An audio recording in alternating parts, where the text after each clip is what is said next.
Bendiciones del Altísimo. En esta noche tengo el privilegio de presentarles a ustedes el desarrollo de la clase de los estudios de la palabra correspondiente al 3 de abril de 2020, que es la lección número 14 del expositor bíblico, y se encuentra, para los que no tienen el expositor, en Primera de Pedro, capítulo 1, versículo 1 al 25. Y el título de la lección es Sed santos en toda manera de vivir. Pasamos a la afirmación fundamental, que dice así: las Sagradas Escrituras exhortan a vivir una vida en santidad, así como Dios es santo. Y para hablar un poquito, ¿verdad?, una introducción breve acerca de la primera carta de Pedro, podemos decir que de todas las epístolas universales, esta es una de las más leídas y es una de las más apreciadas según Barclay. Emana de un corazón lleno de amor, y podemos decir, cuando leemos la carta, que es una carta que destila amor y destila una preocupación genuina por el crecimiento de la iglesia. Uno de los temas principales de esta carta, que lo vamos a observar en los versos que vamos a estudiar en la noche de hoy, algunos van a ver este programa, ¿verdad?, durante el día, es en la segunda venida de Cristo. Van a observar el tema bastante repetido en los diversos versículos que vamos a tratar en el estudio. Fíjense que cuando vamos al verso número 1, que dice así: Pedro, apóstol de Jesucristo, a los expatriados de la dispersión en el Ponto, Galacia, Capadocia, Asia y Bitinia. Estamos observando que quien remite la carta es Pedro, se identifica como el remitente, y los que reciben el mensaje, los recipientes, pues son los expatriados y los exiliados que se encuentran, pues, en las regiones ya mencionadas. Estas regiones mencionadas hoy se conoce, o sea, toda esta región que está integrada como es la Turquía moderna. Estas iglesias que vemos aquí, pues mayormente, o sea, son iglesias que han abrazado, fueron personas, ¿verdad?, gentiles, que abrazaron el mensaje del Evangelio y que por diversas razones tuvieron que irse de sus lugares de orígenes y se establecieron en estas provincias que para ese entonces eran provincias romanas. Pedro dirige a esta carta, y es bien interesante señalar que cuando hablamos de expatriados, pues estamos señalando personas que no tienen raíces en esa patria. Cuando hablamos de exiliados, y eso no lo dice en los versos, pero yo lo añadí, exiliados son personas que caminan errantes. Por lo tanto, podemos ver un grupo de personas que no tienen raíces en el lugar donde residen. Están al margen de la sociedad, están al margen de la cultura en que residen. Sin embargo, a pesar de que no tienen raíces, en el único lugar que ellos pueden tener ese sense of belonging, ese sentido de pertenencia que es tan importante, es precisamente en la comunidad de fe. Y ahí ellos están como iglesia de Cristo. Este grupo de cristianos, pues, lo observamos en el próximo versículo, dice: han sido elegidos. Y es bien importante que ustedes vean en la elección. Ustedes saben que el pueblo elegido de Dios fue el pueblo de Israel. Pero como ellos rechazaron a Jesús, porque Jesús vino a los suyos, mas ellos no lo reconocieron. Él vino a traer las buenas nuevas de salvación, los judíos no lo reconocieron, entonces por ende se abren las puertas a los gentiles. Y dice aquí el segundo versículo, elegidos según la presencia de Dios Padre. Y esa palabrita de presencia, ¿verdad? Que nos llama la atención, pues presencia proviene de un término griego. Yo no alardeo, ¿verdad?, de utilizar vocablos griegos porque yo realmente, o sea, no sé absolutamente nada de griego. Pero sí me llamó la atención porque aprendí en estos momentos que el término que se usaba mucho en el campo de salud, de prognosis, precisamente es uno de los atributos divinos de Dios. Prognosis o pronóstico significa el conocimiento anticipado de las personas o de los eventos. Y definitivamente aquí le está señalando Pedro, mira, ustedes han sido elegidos según el conocimiento adelantado de Dios con unos propósitos específicos que lo vamos a ver más adelante en los mismos versículos.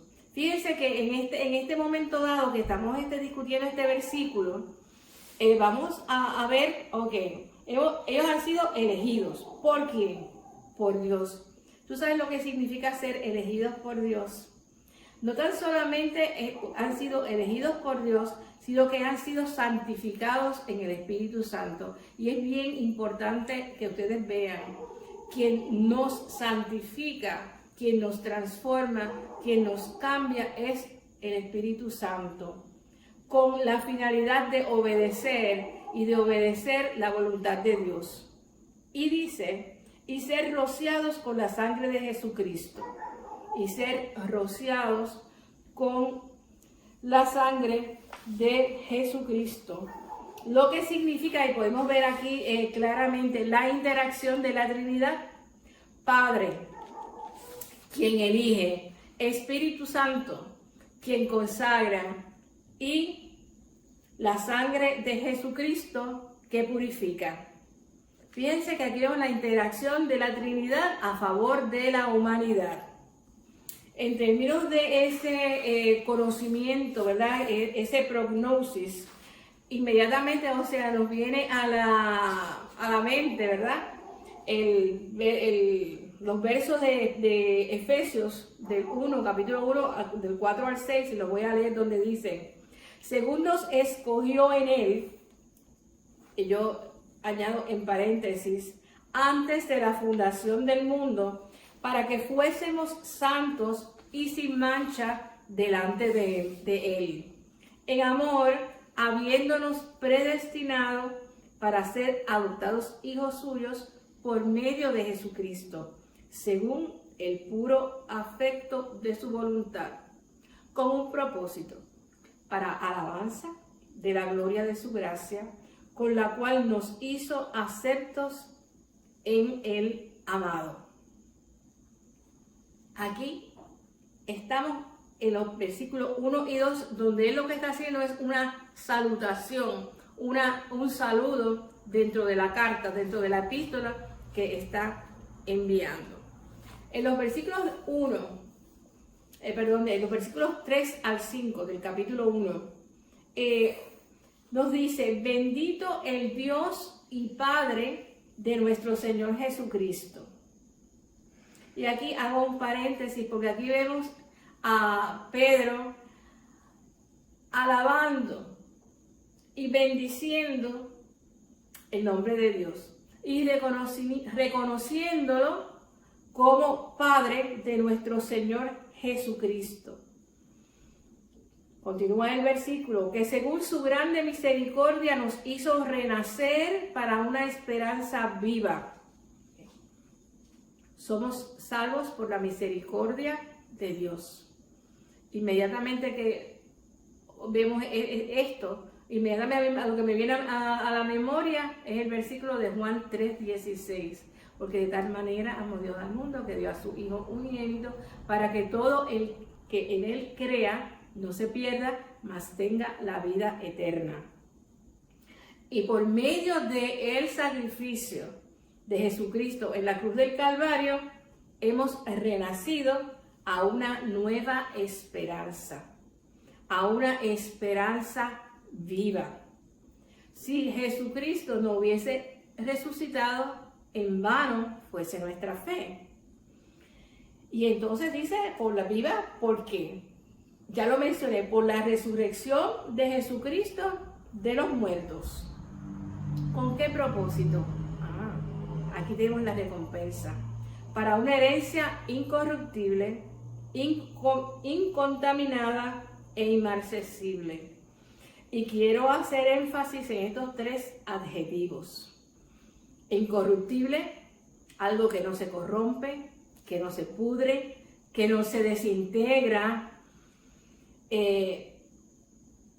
algo que se mantiene, o sea, en totalidad, en integridad. Y incontaminado se refiere a algo que es puro, a algo que no tiene mancha,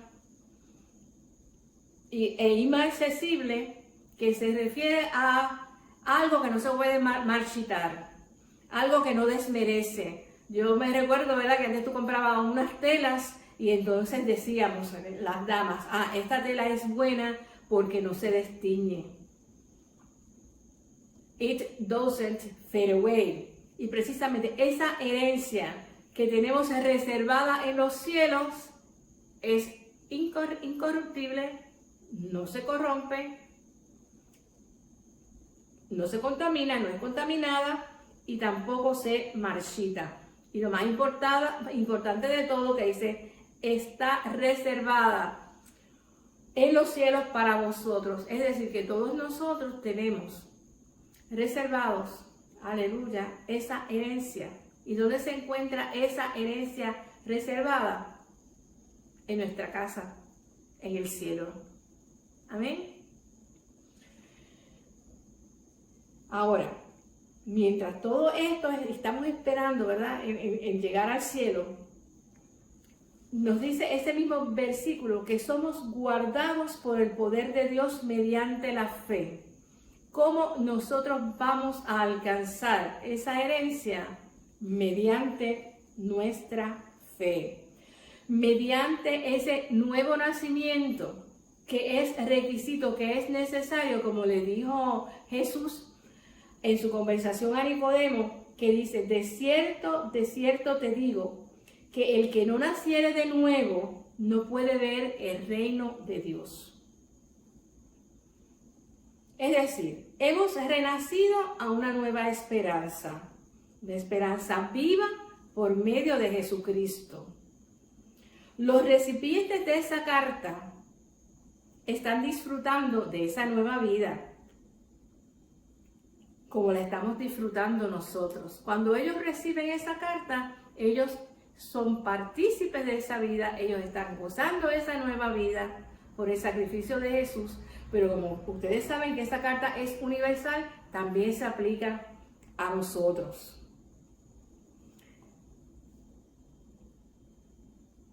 Me viene a la memoria, ¿verdad? Porque hay un requisito, ¿verdad?, para nosotros recibir esa herencia, y es la fidelidad. Recibiremos nuestra herencia si permanecemos fieles. E inmediatamente pensamos en la parábola de los talentos, en Mateo 25:23, y cito, su señor le dijo, siervo bueno y fiel, en lo poco fuiste fiel, sobre mucho te pondré, entra en el gozo de tu Señor. Y cuando habla aquí en este versículo de que somos guardados, ¿por qué somos guardados? Somos guardados por un Dios todopoderoso. Pensamos inmediatamente en Romanos 8:31, si Dios es por nosotros, ¿quién o qué? Y ese o qué se lo añado yo, contra nosotros. Es decir, que Dios está como poderoso gigante, guardando y protegiendo a sus hijos.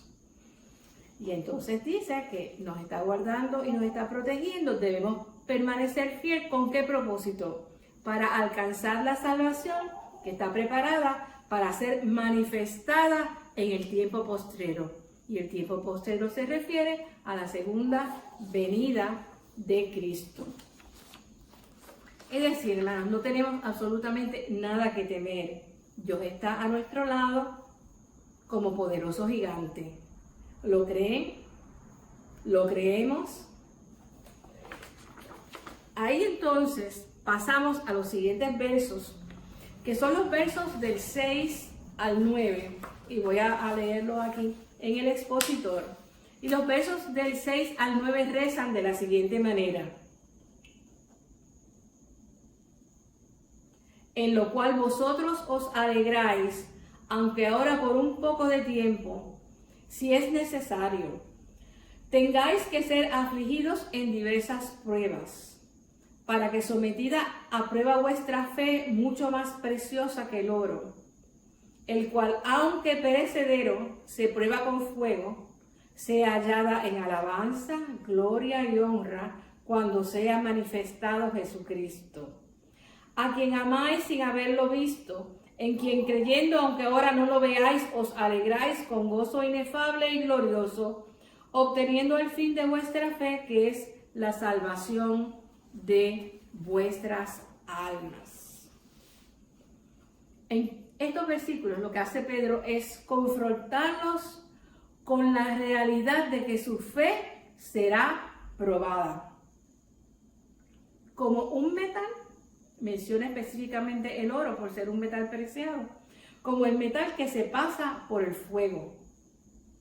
Serían probados con momentos difíciles de sufrimiento e inclusive de persecución, y les exhorta a que su fe no sea debilitada, para que cuando venga el Señor encuentre su fe digna de ser alabada, glorificada y honrada, que sea una fe que agrade a Dios, una fe inquebrantable cuando sea manifestado Jesucristo, que quiere decir nuevamente la segunda venida de Cristo. Ven el elemento común del tema que les mencioné, que en estos capítulos de Pedro, los primeros capítulos, se ve que se menciona muchísimo, se hace mucho énfasis en esto. Muy bien. ¿Y cuál va a ser el resultado final? La salvación de nuestras almas. Y aquí yo hago un paréntesis en esto. Las pruebas nos dan la oportunidad de demostrar nuestra fe. En medio de las pruebas, en medio de la adversidad, nosotros podemos identificar de qué materiales están constituidos los cimientos. Están constituidos los cimientos de nuestra fe. Podemos identificar nuestras fortalezas y también podemos desarrollar estrategias para enfrentarnos a las dificultades que vamos a pasar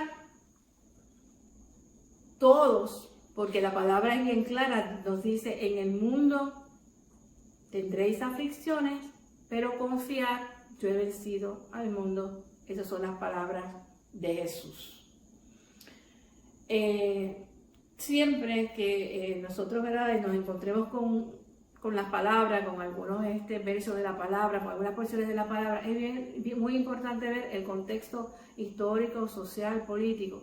Y en este caso, esta carta se escribió para el año 67 después de Cristo, 3 años después de la gran persecución del emperador Nerón a los cristianos.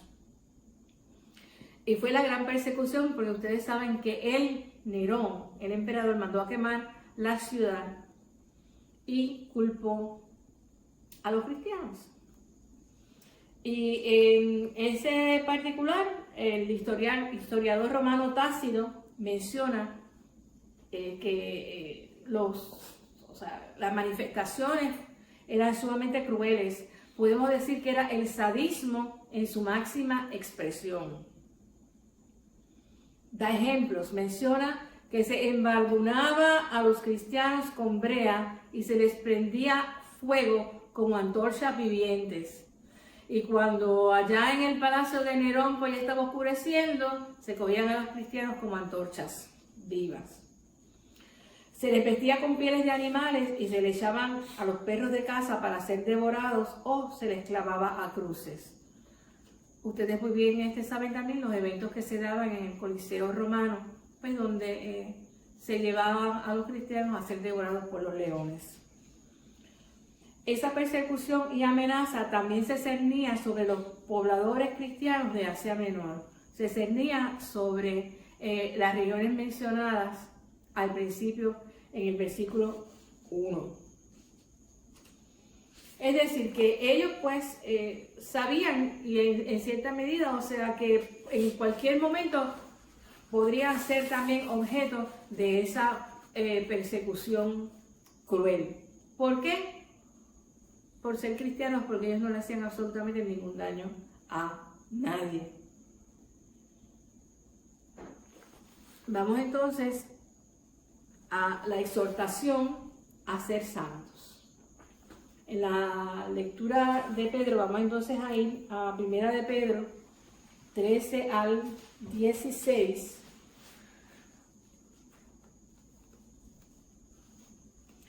Que ahí tenemos una exhortación a ser santos. Y aquí tengo una transparencia electrónica que dice: mi Dios es justo y recto. Y si nosotros podemos definirla, vamos a definir más adelante qué es santidad, realmente podemos estar días, semanas, meses discutiendo lo que es santidad. Pero vamos a coger los elementos más importantes de la definición de lo que es santidad. Santidad es justicia, ser santo es ser justo y santidad es rectitud. Ser santo es ser recto. Pero miren qué interesante, cuando hay aquí la exhortación de Pedro, fíjense que lo que él señala en el versículo 13: por tanto, ceñid los lomos de vuestro entendimiento. Y aquí me detengo. ¿Qué significa ceñid los lomos de vuestro entendimiento? Ahí habla que las vestiduras, ¿verdad? Para aquel entonces estaban ceñidos, ¿verdad? Las vestiduras por los hombros, pero que realmente, o sea, las vestimentas estaban sueltas por la cuestión del calor y la frescura, o sea, que no había nada que los ciñera, que los mantuviese, ¿verdad?, así, totalmente apretaditos, sino que estaban sueltecitos. Pero era importante porque si no se los agarraban, pues entonces, pues, imagino yo que se les caía. Pero en este caso está diciendo, mira, ciñe los lomos, no de tu vestidura, sino de tu entendimiento. Y yo lo interpreté de esta manera: analicemos concienzudamente, con todo nuestro intelecto y con sabiduría de Dios, todo lo que hemos aprendido, todo lo que hemos recibido. Es decir, vamos a concentrarnos y vamos a escudriñar, vamos a recibir absolutamente todo y vamos a buscar de una manera concienzuda, de una manera responsable, todo lo que hemos recibido. Y vamos a escudriñarlo bajo el crisol de la palabra para lograr solidez en nuestra convicción. Muchas veces nosotros agarramos muchas corrientes y aprendemos muchas cosas que no están conformes a lo que dice la palabra de Dios. Muchas veces escuchamos conductas que son aceptas a otras personas y las personas dicen, no, eso está permitido. No, nosotros tenemos que concienzudamente ceñir los lomos, agarrar los lomos, sujetarlos y pensar realmente, esto le agrada a Dios, esto no le agrada a Dios, esta conducta es santa, esta conducta sería acepta ante los ojos de Dios. Y no tan solamente Pedro nos hace esa exhortación, sino que nos dice también, sed sobrios. Mayormente la sobriedad, ustedes saben que se relaciona, ¿verdad?, con el consumo de alcohol. Este está ebrio, este está sobrio. Pero aquí entiendo yo que ser sobrio significa sean inteligentes emocionalmente. Compórtense a la altura de lo que se espera de un hijo de Dios. Tenemos que tener control de nuestras emociones. Tenemos que tener un control de lo que decimos, ¿verdad? Tenemos también que controlar nuestros pensamientos y tenemos que tener un control de nuestras acciones. Y en ese mismo versículo dice, y esperad por completo en la gracia que se os traerá cuando Jesucristo sea manifestado. Que es lo mismo que decir, mira, vivan en esperanza, vivamos en esperanza. Como reza un dicho, o sea, que lo usamos muchísimo, lo mejor está por venir. Así que resistan la adversidad, no se preocupen por lo que están viviendo ahora, sino vamos a permanecer porque lo que nos espera es mucho más grande de lo que hemos recibido aquí en la tierra, de lo que estamos expuestos en esta tierra. En el versículo 14 dice, como hijos obedientes, no os conforméis a los deseos que antes teníais estando en vuestra ignorancia. Si nosotros no hemos abrazado las buenas noticias de salvación, el mensaje de salvación a través de Jesucristo, estamos en ignorancia, estamos en desconocimiento. Y entonces Él lo que le hace es, mira, sean obedientes, seamos obedientes. Y dejen las prácticas de la vida de pecado. Ignorancia, yo digo que es sinónimo de vida pecaminosa. Cuando andábamos sin Dios, sin fe y sin esperanza. Esa es una vida de ignorancia. Eso es una vida de pecado. Si no, y ahí es bien importante lo que está señalando, y ese es el tema principal de la lección de hoy. Sed santos como aquel que os llamó, como aquel que os eligió, que mencionamos en el versículo 2. Así es que nosotros debemos ser santos. Así es que ustedes deben ser santos. Y le añade, santos part-time, santos parcialmente, no. Santos en toda vuestra manera de vivir. Y yo busqué, ¿verdad? Todos sabemos lo que es todo, que es un adverbio. Pero a mí me gusta ver realmente, o sea, de la etimología de la palabra, y todo, toda, proviene del latín que dice totus. La totalidad de tu vida. Ser santos en la totalidad de tu vida. En ese entero de tu vida. No fragmentos. Y en todo ese continuo de tu vida vas a procurar santidad. Y yo pregunto, ¿por qué retornar a nuestra antigua manera de vivir si Él cambió nuestra tristeza en danza y nos ha ceñido de alegría con una redención inmerecida? Porque nosotros recibimos salvación, pero no es por nuestros méritos, no es por nuestras obras para que nadie se gloríe, sino es por su gracia. Él nos liberó de la esclavitud del pecado. Aleluya. Y Él vino para que tengamos vida y tengamos vida en abundancia. Y la pregunta clave es entonces aquí, ¿qué es ser santos? Ya. Santos es sinónimo, santidad es sinónimo de integridad. Integridad con Dios, integridad con nosotros mismos, con nuestros semejantes, con nuestros próximos y con la creación, con la naturaleza.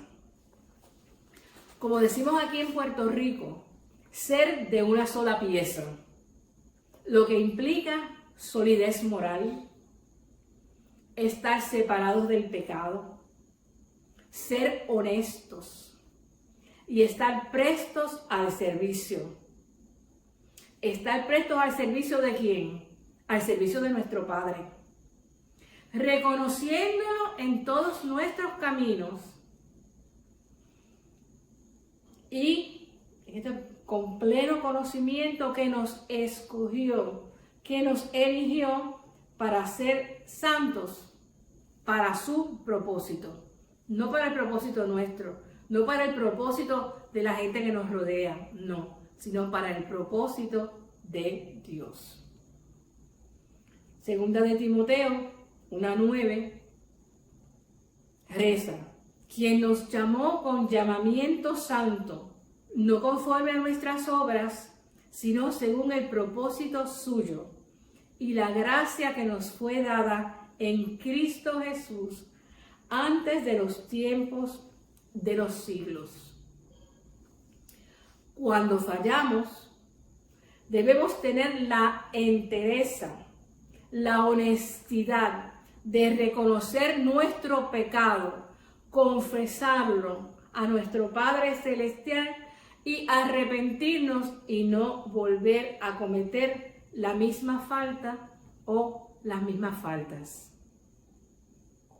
No es inteligente volver a tropezar por segunda vez con la misma piedra.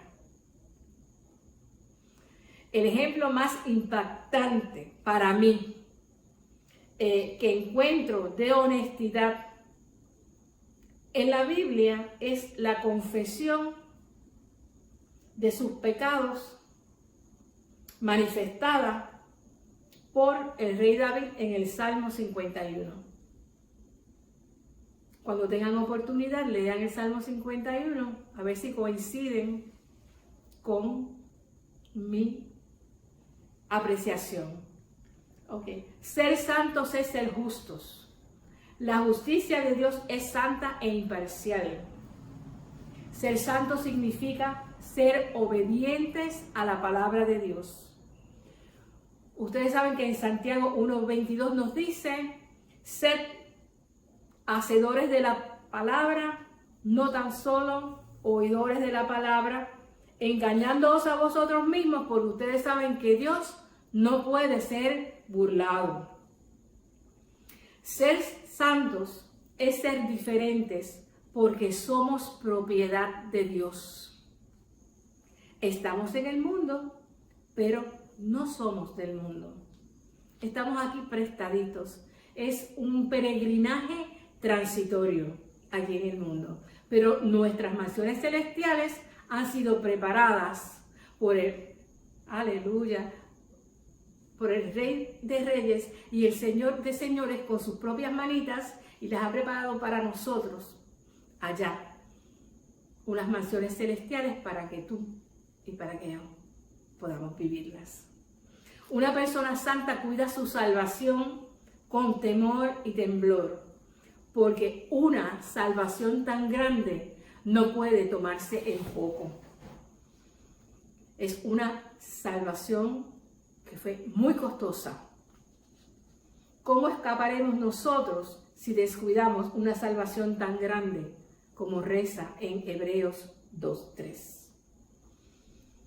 Santidad demanda pureza, no contaminarse con el mundo, no contaminarse con el pecado. Inmediatamente Apocalipsis 19:8 me llegó a la memoria este versículo que señala: y ella le fue concedido vestirse de lino fino, resplandeciente y limpio, porque las acciones justas de los santos son el lino fino. Aleluya. Efesios 5:27. A fin de presentársela a sí mismo una iglesia en toda su gloria, sin que tenga mancha ni arruga ni cosa semejante, sino que fuera santa e inmaculada. Es decir, que nuestras vestiduras, las vestiduras de la iglesia, las vestiduras del cuerpo de Cristo deben ser sin manchas, sin máculas, sin arrugas.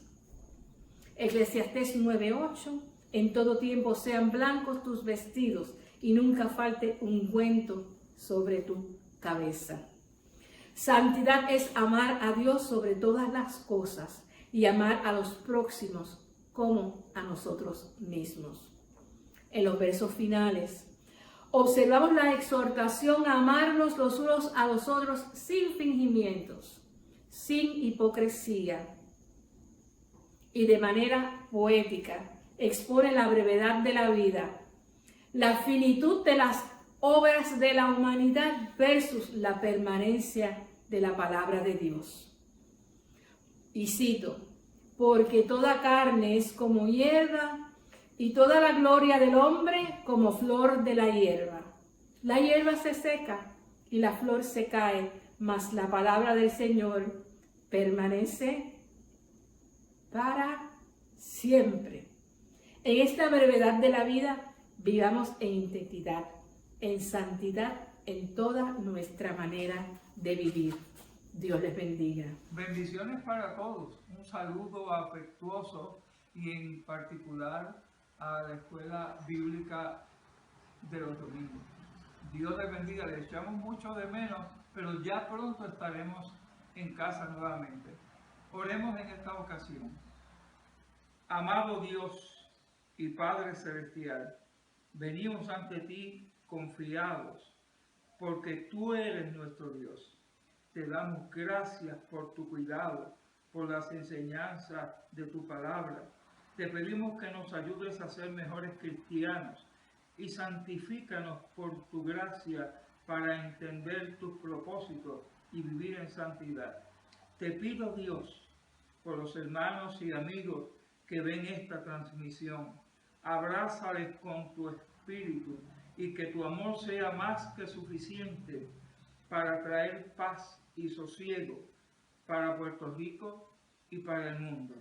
Te lo pedimos creyendo en el nombre del Padre, del Hijo y del Espíritu Santo. Dios les bendiga, mis hermanos.